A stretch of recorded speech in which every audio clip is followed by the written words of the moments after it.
คอมเมอร์สทิปส์วันนี้เราจะลองมาทำเวทเทอร์ลิงกันครับเอาแบบง่ายๆเลย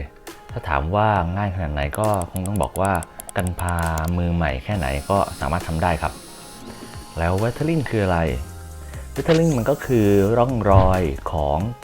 การผ่านการใช้งานตามการเวลาของโมบิลสูตรของเรานี่แหละครับไม่ว่าจะเป็นคราบสนิมรอยถลอกการแตกหักหรือการบิ่นของตัวของโมบิลสูตรก็ตามนะครับวันนี้เนี่ยเราจะมาทำเวทเทอร์ลิงแนวแบบคราบเขม่ากันโดยอุปกรณ์ที่จะใช้ก็จะมีดังนี้ครับนี่อันนี้ก็คือภรรยาเขาเรียกว่าเป็น eye shadow palette เนาะแล้วก็มีที่ปัดแก้มอันหนึ่ง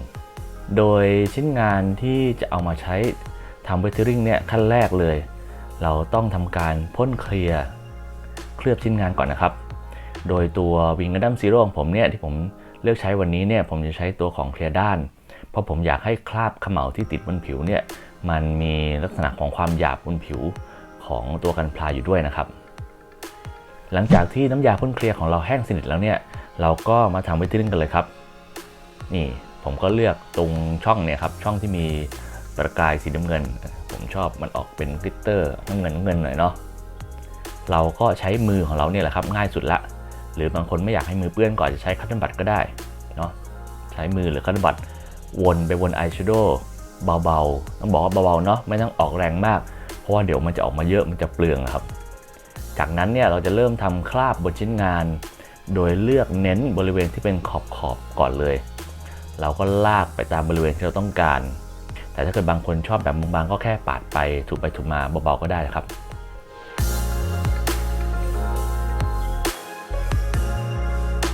สำหรับความไม่สม่ำเสมอของคราบที่เกิดขึ้นเนี่ยไม่ต้องกังวลนะครับหลังจากที่เราปาดทุกจุดตามที่เราต้องการแล้วเนี่ยเราค่อยมาเกลี่ยภายหลังก็ได้บางคนนี่อาจจะคิดว่าเราเอาเครื่องสำอางมาใช้แบบนี้เนี่ยมันจะเปลืองหรือจะแพงไปหรือเปล่าคือผมจะบอกว่าเครื่องสำอาง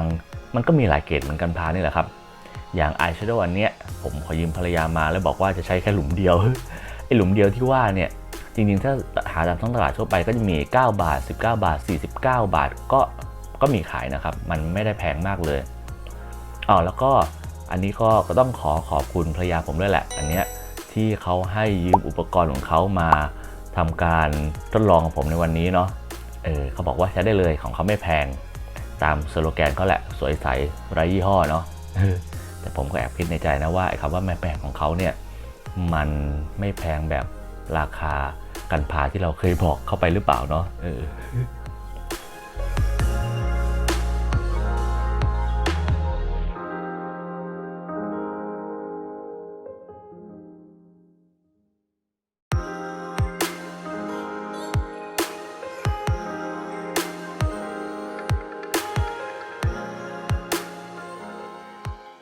สำหรับคนที่ชอบให้เป็นคราบทั้งชิ้นงานเนี่ยเราก็สามารถเอาที่ปัดแก้มนี่แหละปาดลงบนตัวอายแชโดว์แล้วก็มาปัดในบริเวณส่วนสีขาวที่เหลือปัดบางๆก็ได้มันจะได้แบบสม่ำเสมอทั่วทั้งชิ้นนะครับแล้วสุดท้ายเนี่ยเราก็ใช้ตัวที่ปัดนี่แหละอาจจะเป็นที่ปัดแก้มหรือปัดตาก็ได้มาปัดเคลียร์ทั้งหมดเลยเป็นการเกลี่ยหลังจากที่เกลี่ยแล้วจะพบว่าคราบที่ออกมาเนี่ยก็จะมีความสม่ำเสมอมากขึ้นนะครับคราบที่เราทำเนี่ยมันอาจจะจางลงบ้าง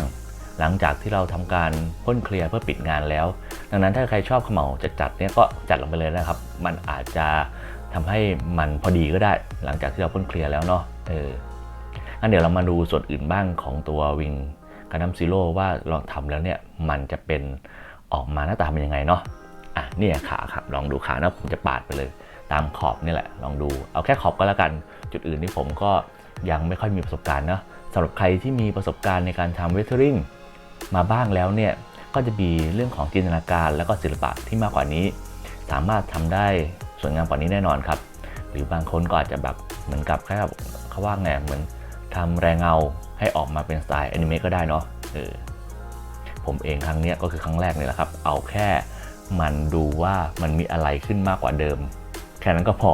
สำหรับมือใหม่เนาะ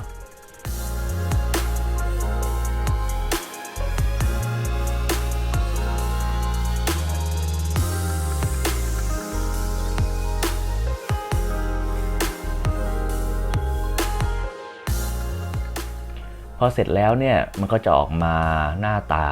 ประมาณนี้ครับหลังจากที่เราทำคราบเสร็จแล้วเนี่ยเราก็จะไปพ่นเคลียร์ซ้ำอีกทีหนึ่งเพื่อปิดงานเพื่อกัน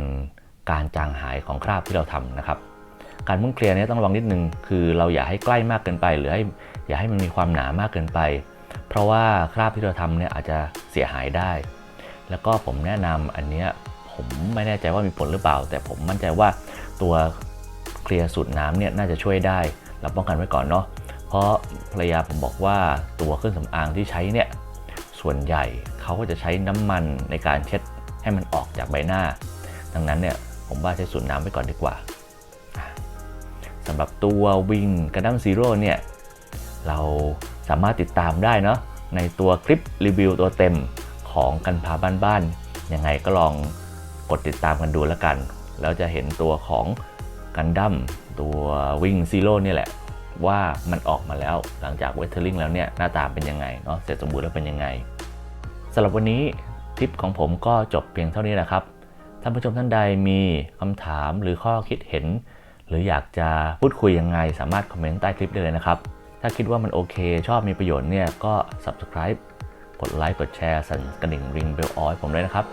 สำหรับวันนี้หมดเวลาแล้วผมโตโร่มัตสึสวัสดีครับ